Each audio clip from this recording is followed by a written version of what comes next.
میری سونکنا کیڑیاں نہیں ہوتے. اور فرمایا مریم بھی ہے, میرا نکاح ہونا ہے. ہاں وہاں آسیہ بھی ہے, وہاں موسیٰ کی بہن بھی ہے, فرمایا ان کے ساتھ میرا نکاح ہونا ہے. کہ سلام دیں حضرت اما عائشہ پاک. اب بیویاں ہوتی ہیں جب پتہ چل جائے کہ ہمارے شوہر کی دوسری شادی ہے تو وہ بڑا غصہ کرتی ہیں. حضرت خدیجہ اس حالت میں تھیں, پتہ کیا کہا, حضور ہے پھر تو مبارک ہوئے تو انو. اچھی بیوی ہوتی ہے جو اپنے شوہر کی ہر خوشی کو اپنی خوشی سمجھے. لیکن آج تو دوے بیاہ دا نام لے کے ویکھ آہو.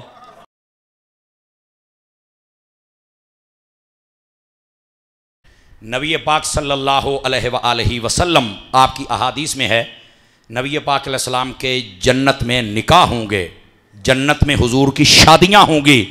اور اگلی گال سنیا جے, فقی ابو اللیث رحمۃ اللہ تعالی علیہ حضرت ابن عباس روایت کرتے ہیں کہ جب حضور کی شادی ہوگی نا جنت میں, سارے اہل جنت کو بلایا جائے گا کہ یہاں آؤ, آج تمہاری دعوت ہے. کس بات کی؟ فرمایا آج ہمارے حبیب کی شادی ہوئی ہے, سارے ولیمہ کھا کے جاؤ. یہ حدیث شریف ہے. کھانا ہے ولیمہ جنت دے وچ تے پھر حضور دے با ادب بنو, صحابہ دے با ادب بنو, اہل بیت دے با ادب بنو. اور میں آپ کو نصیحت کرتا ہوں, آج پھر کر رہا ہوں, بھائی جان عمل میں کمزوری ہوئی تو معافی ہو سکتی ہے, لیکن اگر عقیدے میں کمزوری آ گئی, تم لوگ غدار بن گئے, بے ادب بن گئے, گستاخ بن گئے. آپ مجھ سے لکھوانا چاہیں میں لکھ کے دے سکتا ہوں, میں اتنی بڑی بات کر نہیں سکتا, لیکن تمہاری تسلی کے لیے کہ جو قرآن و حدیث کے دلائل ہیں ان کے پیش نظر میں لکھ کے دے سکتا ہوں. گستاخ اور غدار اور بے ادب اس کی کبھی معافی نہیں ہوگی, یقین کیجئے. گناہ گار کی ہو سکتی ہے, غدار کی نہیں ہو سکتی. میں آپ کو نصیحت کر رہا ہوں, یہ کہہ رہا ہوں بھائی جان عمل میں کمزوری ہوئی تو معافی ہو سکتی ہے, لیکن اگر بندہ بے ادب گستاخ ہو گیا, غدار ہو گیا, تو کبھی کسی قسم کی معافی مل سکتی. میں آپ سے ریکویسٹ اور درخواست کر رہا ہوں, آپ کبھی گستاخ نہ بننا, نہ نبی کے, نہ صحابہ کرام کے, نہ اہل بیت کے, نہ اولیاء کاملین کے. یہاں تک کہ بندہ اپنے باپ کا گستاخ نہیں بن سکتا. حدیث میں ہے جو بندہ یہ یعنی مفہوماً کہہ رہا ہوں, اگر کسی کو یہ معلوم کرنا ہے نا کہ میرا رب مجھ پہ راضی ہے یا نہیں ہے, تو فرمایا اس کو دیکھنا چاہیے کہ اس کے اوپر میرے باپ راضی ہے کہ نہیں. اگر باپ راضی ہے تو رب راضی ہے, اور اگر باپ ناراض ہے تو رب بھی ناراض ہے. جب ماں باپ کا یہ حال ہے تو جو سب نبیوں کا سلطان ہے, اب بتائیے پھر ان کا کیا حال ہے, پھر صحابہ اور اہل بیت کا کیا حال ہے. خدا کے بندو کبھی بھی غدار نہ بننا. لکھ لو میری بات, غدار ہونے کے ساتھ اگر آپ نمازیں روزے جب مرضی تبلیغیں کر لیں, پتر ویکھاں گا جدو تو جنت دے وچ جائیں گا. سمجھ آ رہی ہے؟ ایڈا نیر کوئی نہیں ہونا کہ مالکاں دا غدار بھی ہوئے تے جنت بھی ہوئے.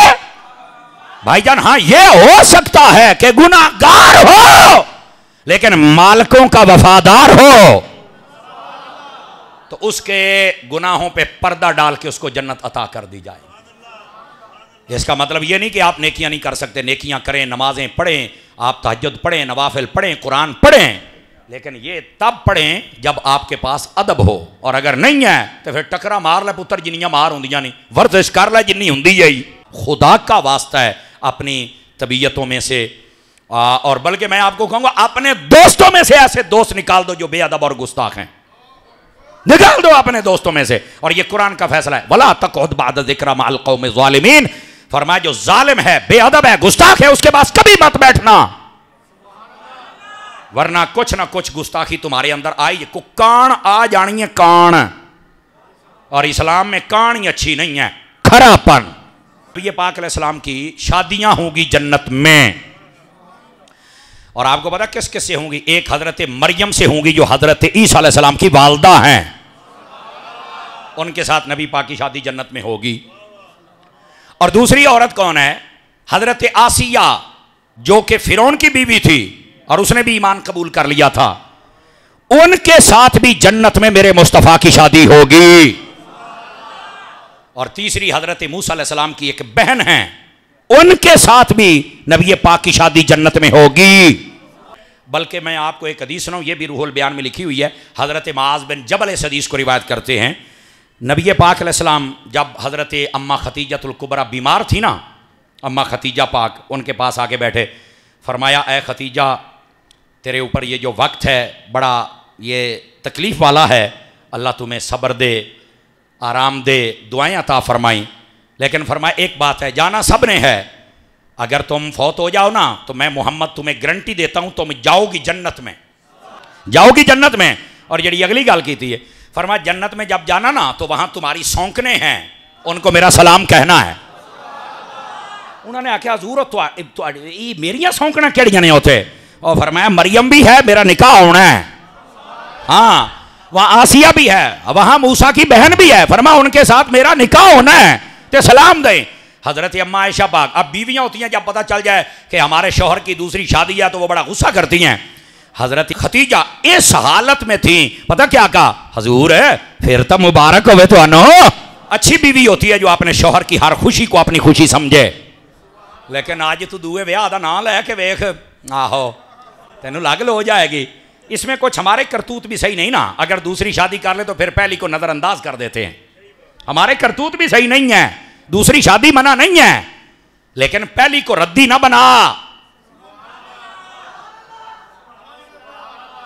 چلو خیر بہرحال آپ کریں، لیکن پہلی کو بھی احساس تو کروائے نا کہ حاکمہ اس گھر کی تو بھی ہے، کہ نبی پاک علیہ السلام کی جنت میں شادیاں ہوں گی، اور آقا کریم علیہ السلام نے اس بات کو بتلایا، شادیاں بھی ہوں گی، ہم ولیمہ بھی کھائیں گے۔